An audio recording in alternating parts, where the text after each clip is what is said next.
Chapter 9. The Boat Race. The ship had been invited to send a whaler's crew to compete in a race at the King's Jubilee Regatta. Cadets willing to form the crew are asked to be good enough to volunteer at once. So read the notice on the 'tweendecks notice board. Hardcase read it out. "So the boy can read," said Mocker Moss. "And he can blooming well row, too, which is more than you can do," yelled Hardcase. "Mocker, one of these days you'll take such a sock you'll think your thick head belongs to some other feller, and nobody'll miss it either. So the boy can row, too, huh? Is there anything you can't do, Mr. Blooming Know-all prize-fighting Hardcase? If you can row, so can I. All right then, volunteer if you're so blooming good. Cripes, we might as well give up hope at once then," said Twitter gloomily. "If that chap gets in a whaler, the poor boat'd think it was a whale." "Can you row, Twitter?" asked Storm. "A bit," Twitter allowed, after reflection. "My great-grandfather on my mother's side—" "Never mind about him. He isn't here. What about you?"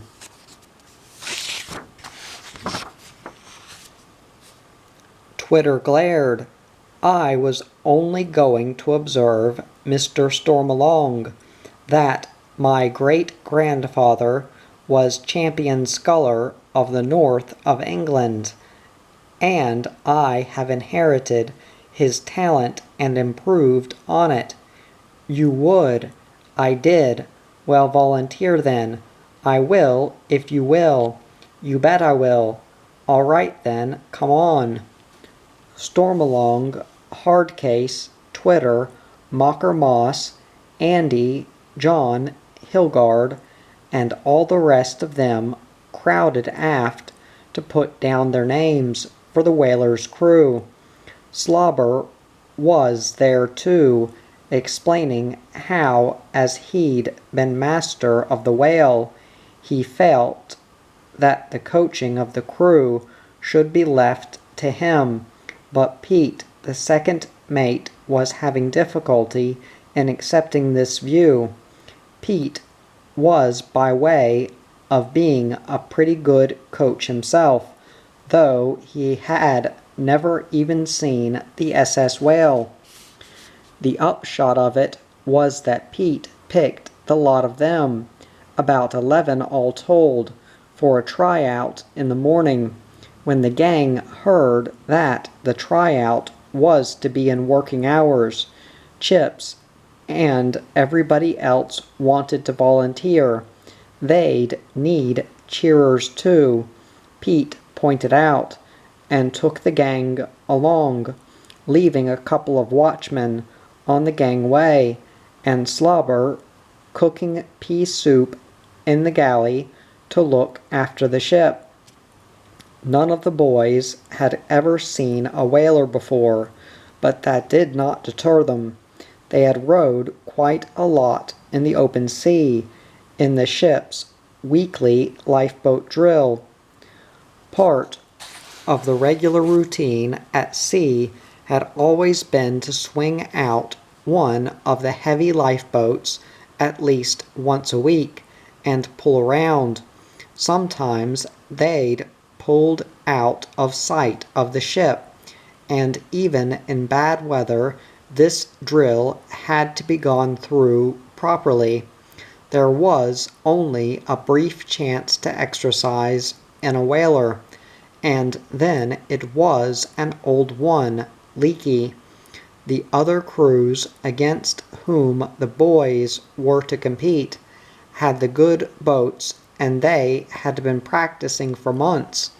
There were 5 other crews from training ships, Sea Scouts, the Naval Reserve boys, and so on. As soon as they were in the boat, which was so light it seemed a plaything to the brawny young sailors, they were all pretty brawny by that time, having been more than half a year in the Conrad. Hardcase had 2 hairs on his chest. Mocker was rejected. Poor Mocker, he was trying his best. Whoever told you you could row would tell a pig it could fly, said Pete in disgust. Pete was an outspoken fellow. Ho, ho, ho, laughed Twitter. You're not so good either, Twitter. Pete went on. Come to think of it, you've got a good cheering voice, though, but I'll give you one more chance. Twitter subsided at once and put all his heart into his rowing. He rowed so well after the rebuke that Pete hadn't the heart to throw him out. They had only an hour or 2 to practice, as it was somebody else's boat. At the end of that time, Pete selected Stormalong, Hardcase, John, Twitter, and Hilgard for the crew. They were a good bunch.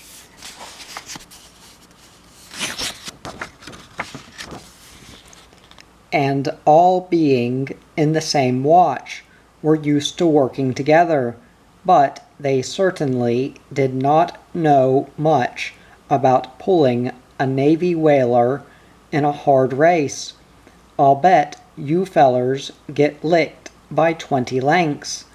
30 lengths even, said Mocker morosely later that evening. You do, hey?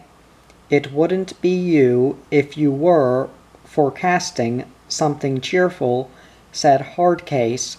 But see here, Mocker, I'll bet you we win by 10 lengths, see? You'll bet. What will you bet? I'll bet you 10 ice creams, 3-penny ones, 6-penny ones. Right, the bet's on. Oh boy, what am I going to do to those ice creams? You're going to pay for them. That's what you're going to do, young Moss, said Hilgard very quietly.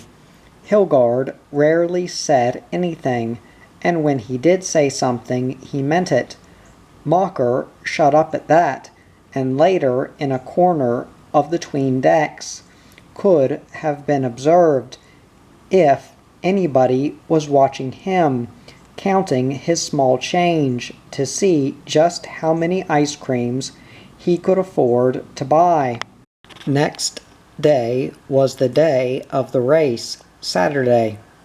The Conrads turned out in style, though the day was stormy, with half a gale whipping up a big sea on the bay.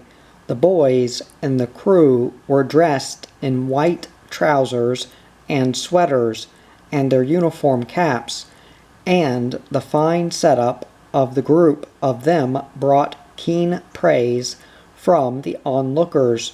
Those boys will give a good account of themselves. You mark my words, said an old admiral. But most of the onlookers were quite certain that a local crew would win. Hadn't they been practicing for months? And everybody knew that those little toughs from the school ship had never been in a Navy whaler in their lives until the preceding day. Even Slobber Jollop wore a tie and a white cover on his cap. Chips, Carl, Sales, Steward, Frank, Jan, and all the rest of them were turned out in style, and they stood together waiting to cheer the Conrad crew. The captain was there too, and the mate, looking almost good-tempered for once. Mocker was prancing round, predicting dire defeat for everybody, though when the whalers actually went to the line, he forgot about his bet and began at once to cheer lustily for his ship. The other crews looked pretty husky. They were mostly great, hairy-legged chaps, with deep chests and big arms. They were nice-looking fellows, but they certainly looked as if they could row. Well, the Conrads would do their best, reflected Stormalong, as he and the others pulled out towards the starting line, with an easy stroke. It was quite rough on the bay, and the wind seemed to be increasing. It was a sunny, windy day, pleasant enough though cold. The weather was stimulating, ideal for racing.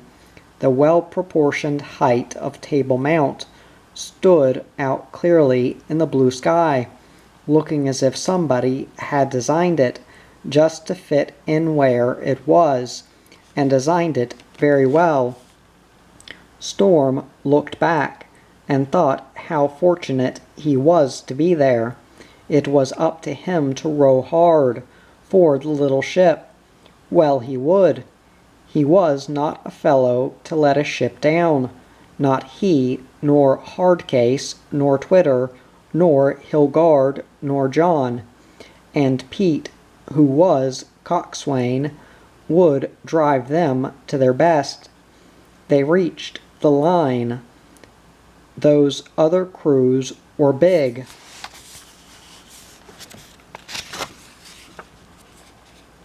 There was a little jockeying for position. The slop of the sea was high, and the other whalers were jumping about. The Conrad's gang knew better than they how to control a boat in a sea way, and the slop did not incommode them. Some of the other crews looked fed up about it. Boom, they're off. The starter's gun had gone. The boys lay back. The ash oars swung flail-like in the brawny arms.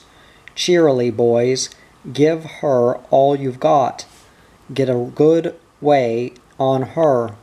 Then we can take it easier a while and save our energies for the last. Come on, sons. Rowing like machines, with perfect timing, the Conrad cadets got off to a fine start, just as a squall came down with a cloud of rain, and the sea rose higher. This was fun to them. Healthy young lungs full of the fresh sea air, strong young arms keyed to perfection by months of sail handling, and good clean work, bodies alert from long discipline and regular lives. The sailing ship boys far more than made up for their lack of practice. They did not look back at first, neither to this side nor that. Stormalong did not look back, nor ahead. His attention was concentrated on his stroke. Ahead of him he could see only Hilgard, stripped to the brown waist, with his back muscles rippling beautifully as he dipped and pulled, and the light boat flew along. Come on, boys. Pete was urging them now. We've got them. They were halfway now. The squall cleared. Storm looked around for a brief instant. There was only one crew ahead. He could hear the cheers, hear even above the wind and the noise of the crowd, the yells of Mocker Moss screaming something about ice cream. Come on, Conrads, he was yelling. On, Conrads. They pulled for their lives, up seas and down seas, with never a falter. They were gaining steadily now on the leading boat, and still were not straining. Pete could see that the fellows in the lead were already almost spent. No use to throw everything away at once, as they had done. He conserved his gang's strength for the final dash. Now they pulled up even with the leaders, bow to bow, and the others were lengths astern. "Come on, comrades!" The whole crowd ashore had taken up the shout now. "Now, fellows, from the tents, Pete! Handsomely now, give 'em the works!" He timed his crew superbly. Like one man they pulled at those 5 oars. Like one oar the long ashes dipped and feathered and dipped again, while the boat shot on. Now the former leaders were dropped astern. Now the comrades were in the lead, easily. Their rivals, their last strength long used up, fell back hopelessly, and the Conrad crew pulled over the finishing line, 5 lengths ahead, with the rest of the crews far, far astern. "Ho," said Storm, "not so bad, what?"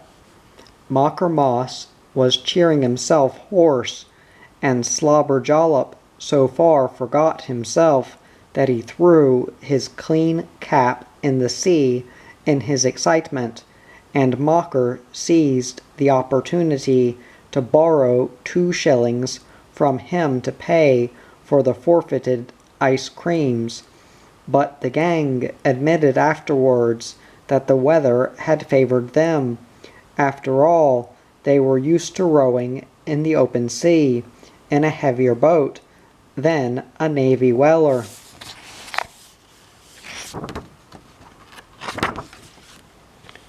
And the other chaps had practiced only when the weather was good.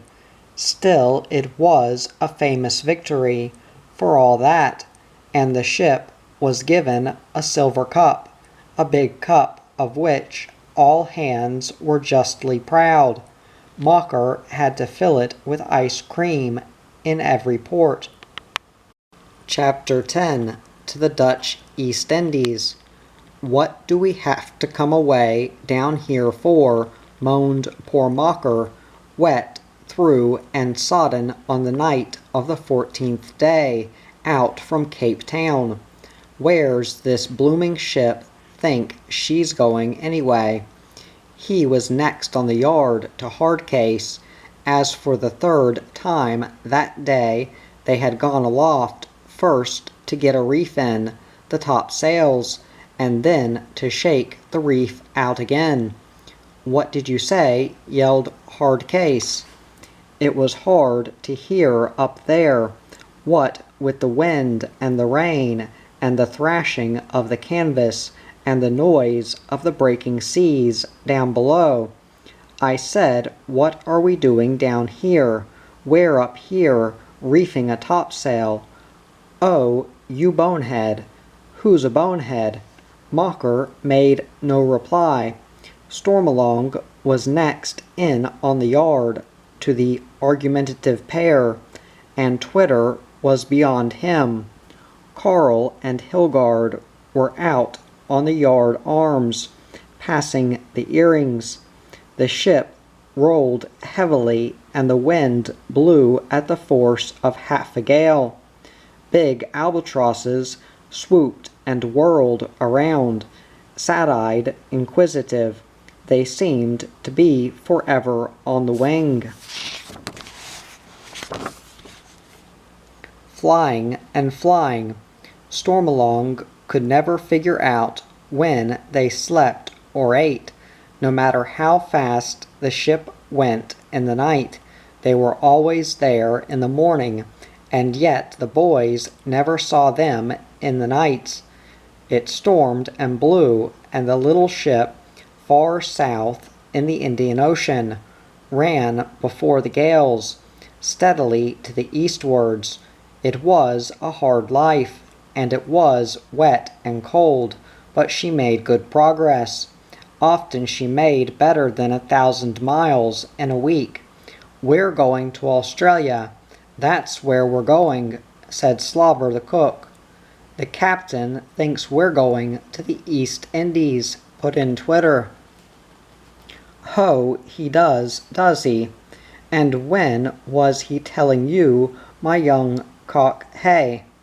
When was he telling you? Everybody knows that Slobber. Well, how can we be going to the East Indies when they're north and we're going east all the time then? Tell me that." "I dunno, but I don't know either where else we could be going with these winds, and I don't care where we go, so long as it's somewhere warm," put in the dishevelled mocker, trying to get warm.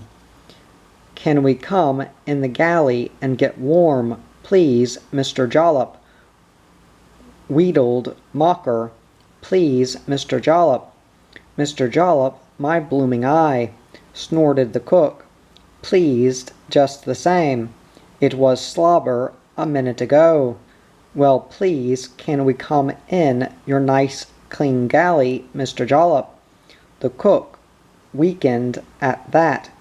Clean galley indeed. It was as clean as it well could be, but no housewife would have considered it so.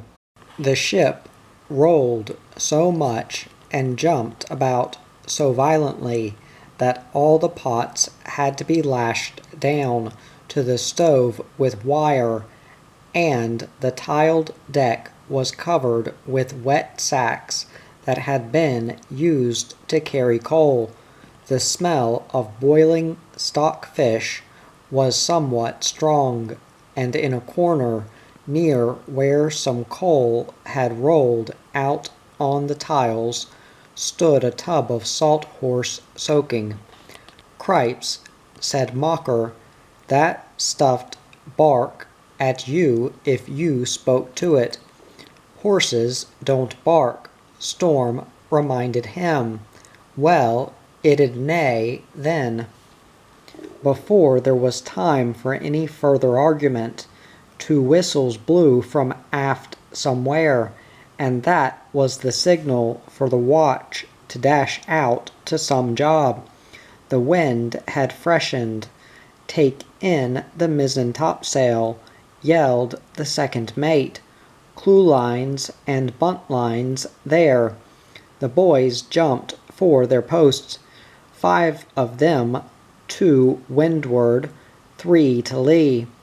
Hilgard at the wheel was shivering with the cold. The sailmaker and the boatswain were in the watch too, during the bad weather of the west winds, and they were laughing all together. The sailmaker didn't have any proper oilskin coat. "Ho, down with her! Muzzle down that yard!" yelled Carl to windward. "Come on, my lads, put some beef into it. E-ho, yea-ho, e-a-ho, down with it." The second mate eased down the halyards until the yard was on the lifts, and the clewlines and buntlines were tight. Then the sheets were eased off slowly while the clewlines and buntlines were again manned. The captain up on the poop kept a watchful eye on the maneuver and on a sullen cloud of a great squall that was coming up rapidly astern. The sail was bunted up now. "Aloft and furl it," shouted the second mate. The boys scampered for the rigging. To be last up was considered a disgrace, and the boys always ran for it.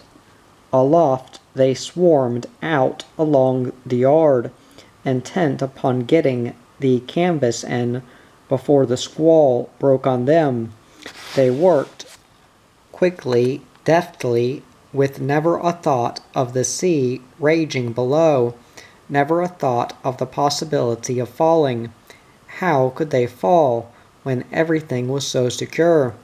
Nobody ever falls who isn't afraid of it. Working aloft, it had in bad weather, was second nature to them, and they were too young for nerves. They all liked being up there. It was exhilarating, freshening, and there was a sense of triumph in taking in a fighting sail. The squall broke before they could reach the deck again. The wind shrieked and screamed, and the sea smoked in anger. "Close reef the fore topsail," said the captain. "Close reef the fore topsail," yelled the second mate. "Man the clewlines and reef tackles." The watch galloped along the deck, heedless of the gale and sleet and rain. They were used to this kind of thing. They had to be. It went on for a month. Sometimes it was pretty tough, about 4 o'clock in the morning. That was the worst time to turn out and do a rotten job, especially as they had been in their bunks, then only 4 hours since midnight. The ship was all right in any weather. She rode whatever came. But there was plenty of time to sleep in the trade winds. The voyage evened itself up pretty well. If it was bad in one part, it was good in another. If they got fed up in one part, they had so much fun in another that they forgot all about the bad portions. And then there was always the fun of coming into port in the end. The Conrad was bound then from Cape Town towards Bali in the Dutch East Indies, and the only way to go there was to head eastwards first and then sail north with the southeast trade wind off the coast of Australia. This was what the captain did. It made the actual distance much longer than it would have been direct, but it was the only way to sail. A steamer could have gone direct, but the sailing ship could not. They had been 7 weeks at sea before they saw land again. You get so used to seeing water and nothing else, you kind of get to thinking sometimes all the land's been lost, said Twitter, philosophically chewing a piece of cold herring. Wouldn't matter if it was, said Storm.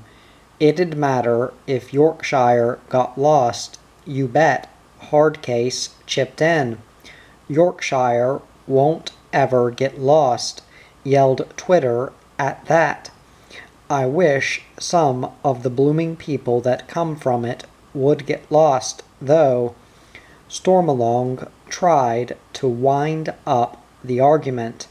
Don't you fellers ever get to thinking you're far enough from home to stop arguing the point? He starts it, Twitter grumbled. Well, you keep it up. The land they saw was the island of Bali, in the East Indies. It was a hazy day when they saw it first, but the next day the ship was anchored close in, off the shore on the northern side, in a slight indentation near a row of pretty little native houses, and pigs were squealing all day long. The name of the port they were anchored off was Bolalong. The boys had good fun going ashore here. They put the lifeboats out, as was always done in port, and went sailing one watch at a time, off along the shore to the east and west, dropping in at strange native villages, visiting temples and bazaars and theaters where curious performances seemed to go on forever. Though Twitter and the other fellows agreed it was a great shame that the natives did not speak English, still they got along pretty well. Stormalong made friends with an Indian boy, the son of a Bombay merchant in Bolalong, and he had a good time. The boys went fishing in the early evenings from the little wooden pier, and the days passed pleasantly. They were accustomed to go every afternoon when work was finished to a pretty spot not far from the ship, where a stream of fresh water, dammed behind a sandbar, made an ideal bathing pool. The spot was a beautiful one, shaded by tall trees and surrounded by coconuts, with nearby a small temple of delicate design, where the natives worshipped. In the clear water above, the coral swift fish flitted here and there. The beach was dry and firm underfoot, and the lagoon was pleasantly cool and deep. It was an ideal spot for any party of boys, and the cadets made the most of it. They were often sent in with a lifeboat to fill it with fresh water so that it would just float, and then bring the fresh water back to the ship. They made the most of these excursions too. Mocker was the only one who couldn't swim. He made up for that, though, by being the best tree climber, as well as by making the most noise on all occasions. So Mocker was always deputed to climb the trees and throw coconuts down. He always did this in the way he learned. From the natives, he took a strop of rope about 18 inches in diameter and lashed his ankles together. Then he wormed himself up the tree using the rope between his ankles as a kind of movable step. This method worked very simple and well, for the rough trunk of the coconut tree always gave the rope plenty of grip. It was a lot easier than shinning up. Besides, he learned not to shin up the first time he tried that. He shinned into a hive of wasps. That was one of the great sights of the voyage. In the opinion of everybody else, Mocker Moss, dropping down from a coconut tree about 40 feet high, dropping so fast his legs never touched this tree, yelling and shrieking, and then streaking like an electrified cat 50 miles an hour towards the lagoon, with wasps clinging all over him, angry wasps that bit and bit. "Ow, ow, ow, owya," screamed Mocker as he ran. "Ho, ho, ho, go it Mocker. He's a champion runner. Now, go it Mocker," shrieked the boys in delight.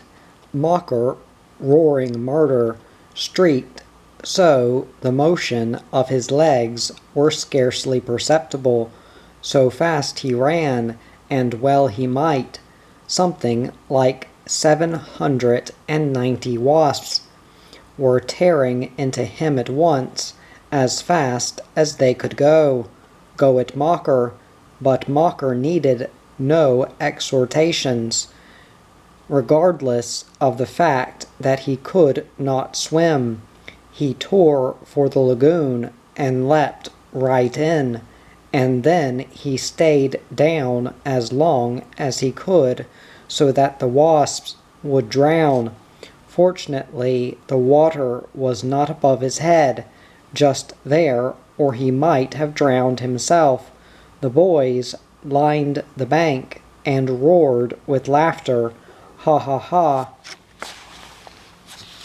You blooming lot of yow yow yow, broke off Mocker as the wasps nipped in, and he sank beneath the surface again. He never did finish that sentence, and he had to stay in the water about an hour before all the wasps were dead. He was picking dead wasps out of his back all day afterwards, scowling and moaning. Trips ashore to the native villages and up to the hills. Visits to the beautifully carved temples, buying fruit and little cakes of fried rice from the small Balinese girls in the native bazaars, eating queer Chinese food in a little Chinese restaurant near the jetty, taking rides in the tiny pony carts. These things passed the time ashore pleasantly, and the boys were well content. Stormalong got himself a kriss, a fierce-looking knife, all twisted and gnarlish in its bamboo sheath, that he hung at the head of his bunk in the 'tween decks. Hardcase got himself a sarong, of which the native cloth, and Mocker spent all his spare cash, which was not much, on food. The visit to Bali, all in all, was good fun. The weather was delightful, and the place interesting, and there was plenty of leave. But after about 10 days of this, the boys were glad enough to go. Somehow a fellow always tired of the land after a while, and sighed for the open sea again. One of the best things about coming into strange ports was, after all, getting letters from home. Chapter 11. A Strange Proposal. Starboard, watch's turn. Come on, fellers. Hardcase, Stormalong, Mocker, Twitter Twineham, Hilgard, John, and Andy piled into the boat, bobbing in the blue sea alongside. The dripping members of the port watch were already on board. The 2 watches of the Joseph Conrad were taking turns to visit the hulk of a stranded derelict on a reef off Borneo, while their ship was anchored safely about a league away. The derelict, which had once been a big tramp steamer, lay securely on a reef. The day was warm and calm, and the forward hold of the derelict made an excellent shark-proof bathing pool. No wonder there was excitement. Hurrying over, even Mocker came, though he couldn't swim. The port watch toughs reported that the water was excellent. There were some fish about, of course, even inside the hold, and lots of crabs, but they were scared of the boys and didn't bite. The Conrad, after a visit to dry dock in Singapore and taking in stores, was bound up through the China Sea and the Sulu Sea in the Philippines towards the Pacific. If the boys had been asked to draw a map showing where they were and how they'd got there, they probably couldn't have done it. Fortunately, no one ever asked them to. They didn't care anyway. The main thing was they were there, and it was a mighty pleasant place, and somehow they'd get home again. Mocker, you sap, when are you ever going to learn to swim? Asked Storm. Who's a sap? You are. Shut up, you boys, ordered Pete, the second mate, who had charge of the boat. Don't you ever get tired of yelling at each other?" There was temporary peace at that, but Mocker took the opportunity, when Pete was not looking, to lean forward and pinch Twitter a hearty pinch in the backside. Twitter yowled. Pete glared. "There'll be Mogador Jack for you when we get back, Moss," he said. Mogador Jack was a tough rope's end with a knot on the end that the captain kept for corporal punishment. It had never been used yet, but it lay in the saloon, ready. It looked businesslike. Mocker subsided at the threat, but not for long. Perhaps he would have had some strokes with Mogador Jack if he had not chanced to catch a big fish, while the other fellows swam. Really, it wasn't Mocker that caught the fish, but a passenger named Ben who had come with them. But Mocker made so much noise everybody thought he'd caught the thing, and he pounced on it as his prize as soon as Ben pulled it on board. They were throwing barbed grails into schools of big mackerel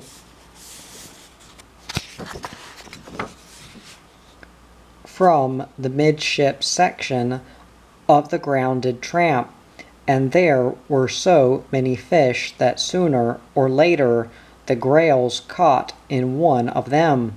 That fish looked so surprised. Mocker bore it off in triumph, shouting and yelling so much that all the other fish were frightened, and went away. Even the quiet-mannered Ben swore at Mocker then, and well he might. Not that that made the slightest difference. Mocker was so used to being sworn at that if there were no oaths being flung in his direction, he felt neglected. The day was stifling calm, and the Conrad would not have been able to sail even if she had not been anchored. She lay reflected in the still water, her image flickering quietly at her with the mirrored clouds. But in the evening there was a breeze, and she ghosted on. She was now in the famous Sulu Sea, where there were pirates, and the boys kept sharp lookout every day expecting to be boarded. Indeed, this was their great ambition. "I hope we see these pirates," said Stormalong one evening, with the ship slipping gently along upright in the quiet sea. "I'd love to fight a gang of pirates." "Pirates," yelled Mocker scornfully. "There's no pirates. That stuff's all my eye nowadays." "Oh, it is it? What about the China coast?" And Twitter was cleaning the brass in the chart house yesterday, and he saw a place on the chart marked Pirates, or something, didn't you, Twitter? "You bet I did," from Twitter importantly. It was plain as ABC. "Pirates," he said. "It was an island near here." "How do you know? You can't read charts." "I could read Sulu Sea all over the blessed paper, couldn't I?" "And aren't we in the Sulu Sea? Besides, I saw the pencil marks the old man had ruled for bearings." "Well, maybe there are pirates. Then maybe, I hope some of them get you fuller." "All the blooming pirates moved to Yorkshire 100 years ago," said Hardcase. "Some of them's in America," said Andy, as if he meant it. "Well, I hope we see some." "Well," said Storm, "gosh, I reckon I'd like the pirates, maybe." Though he looked carefully every day, he did never see any pirates, except one day there was a native prow nearby, and it looked very suspicious. though really it only looked suspicious just because it happened to be a native prow. It came near the ship, and Stormalong got out his kris and uncovered the guns without being ordered. There were 2 brass cannons up on the monkey poop. The fellow at the wheel could uncover them. They had never been used except to welcome Neptune. When the prow was close, the boys saw it was full of copra, and the natives on board hadn't as much as a waddy between them. "Huh, pirates," said Mocker scornfully. "I told you they were a bunch of sissies. Did you see that chap with the red hat on? He had oil in his hair. Huh." This with great contempt. "If they'd put some oil round you and then boil you in it, they'd be doing some good," said Stormalong. "What makes you all fellers keep on praising me so much?" asked Mocker with mock concern. "Maybe it's because I can fight the whole bunch of you, one hand kneeling. Huh, listen to Carnera. You and your old man and all your blooming brothers couldn't fight my aunt. Oh no, Mocker, if I thought for a second it'd do you any good, I'd sock you a good one over the left ear right now," said Storm with disgust. "But you'd only come back for more, and what's the good of staining my hand?" "Ho, I like that. Come on and try." Mocker looked as if he meant it, though everybody knew very well he did not, and there might have been a brush if Pete hadn't stuck his head down the companion at that moment, shouting for the bird who'd taken the covers off the brass guns. He ordered the bunch of them up on deck, and put Mocker to walking back and forth, carrying a capstan bar on his shoulder for disturbing the watch below. It was Slobberjollop who announced they really were going in to see the pirates, the ones the chart had the warning about. "Gosh," said Storm, "isn't the captain afraid?" "Ho, ho, ho," laughed Twitter. "Listen to the big bloke that was going to fight pirates." "I'll fight you, Twitter, anyway. Ho, ho, ho." The ship went into a pretty bay in the island of Tawi Tawi, where the Moro pirates were supposed to be. But though Stormalong and Hardcase and the rest of them searched behind every bush, never a sign of a pirate did they see.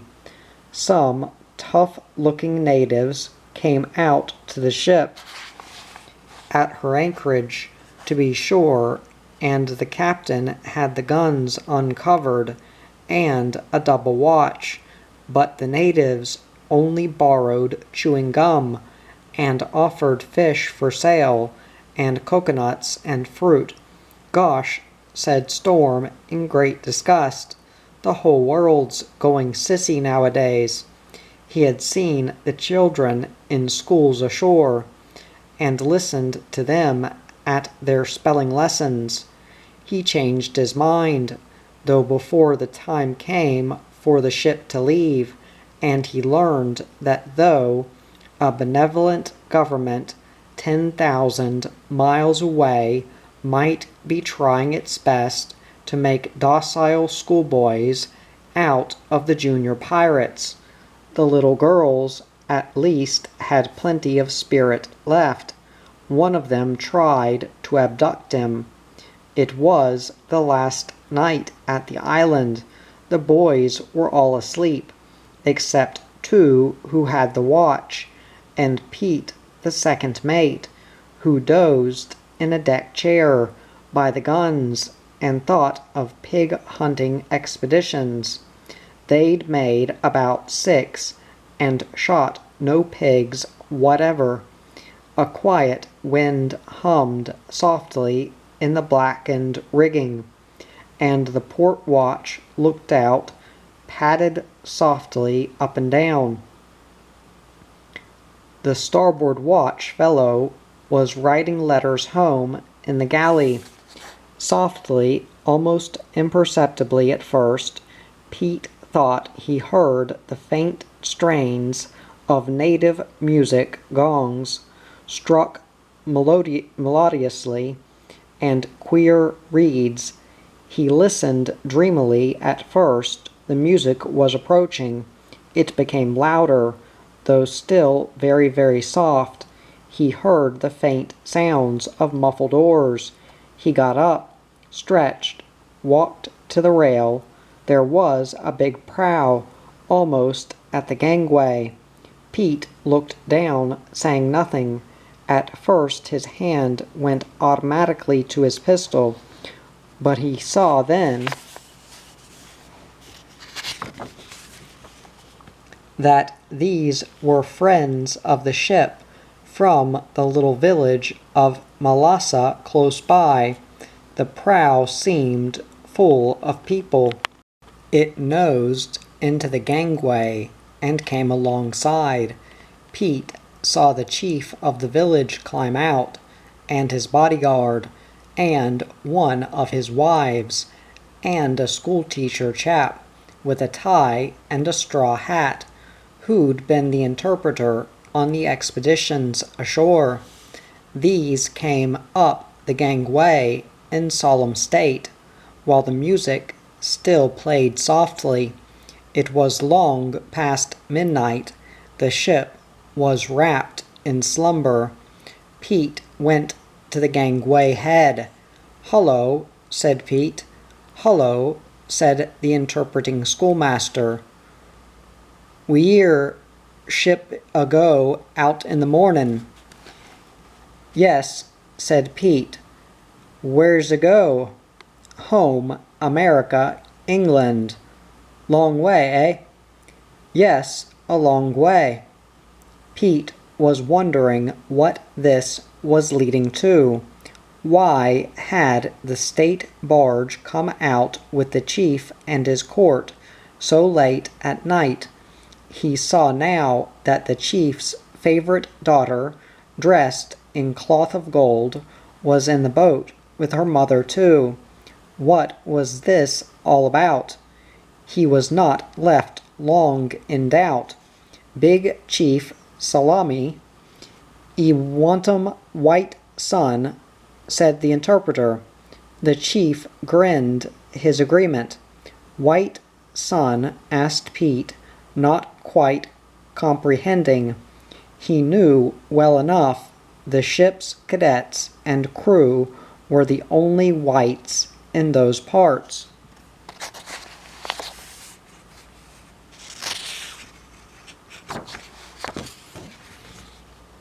"Yes, e want 'em white son, give 'em daughter for wife, daughter want 'em husband," the interpreter explained.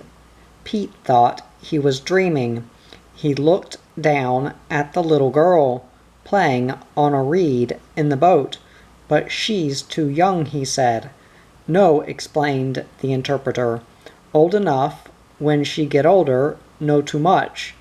Good time be wife now, all feller tink, so round 'ere." "Hum," mused Pete, thinking it might be a joke, for the moment, but really quite at a loss what to make of this strange visit and stranger idea. "So the chief wants a husband from this ship, does he?" "Yes, sir, that's right. No more ship he don't come. Has he any particular preference?" The interpreter looked confused. "I don't understand that," he replied. "What you mean?" Who does he want for a white son? Oh, little girl, she say want small feller Stormalong. Stormalong. Yes, that's right. The chief grinned at the name, and the little girl looked up hopefully.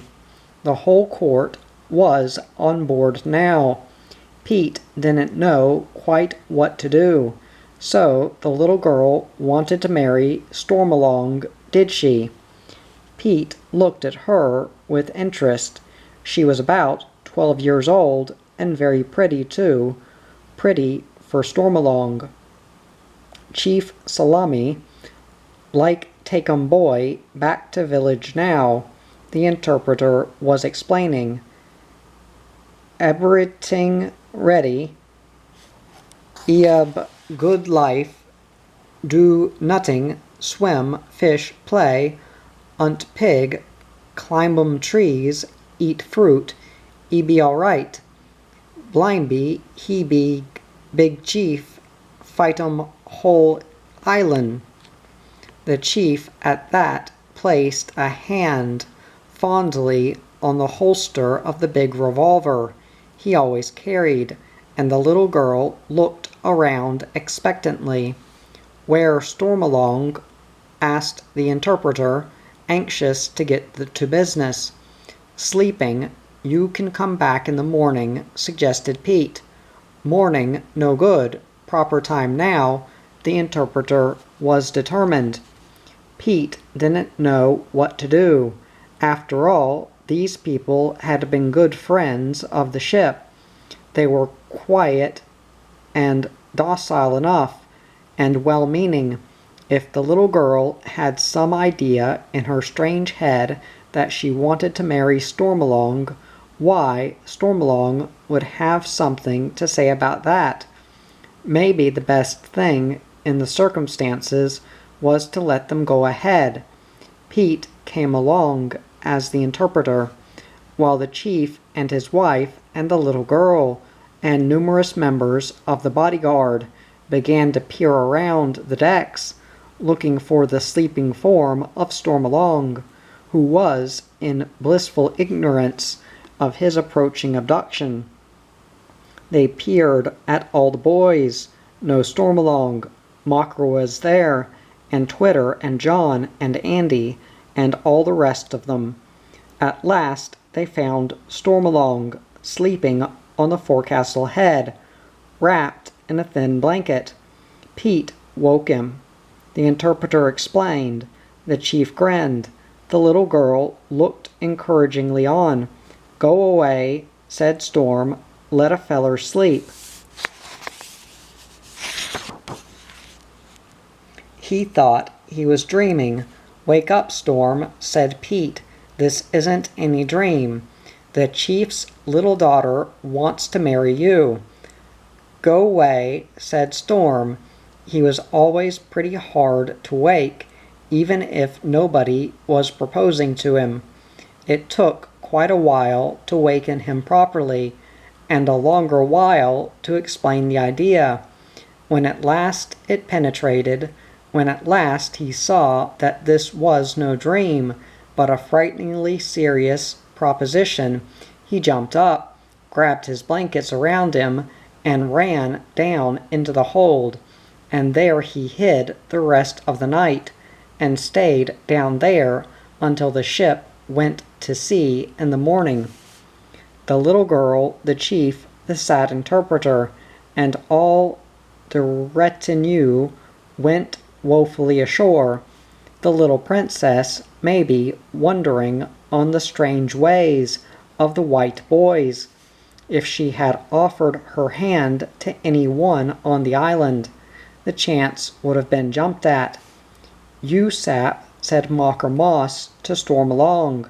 Later that day, when Malassa was out of sight, you should have taken the chance.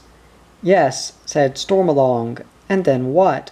I reckon they only wanted to eat me. Eat you? You think they'd eat you when they've got pigs. Oh, you scared blooming nit-witted prize sap. I wish they'd given me the chance. That little girl wasn't half bad to look at, Hardcase suggested, and the rest of the fellows agreed.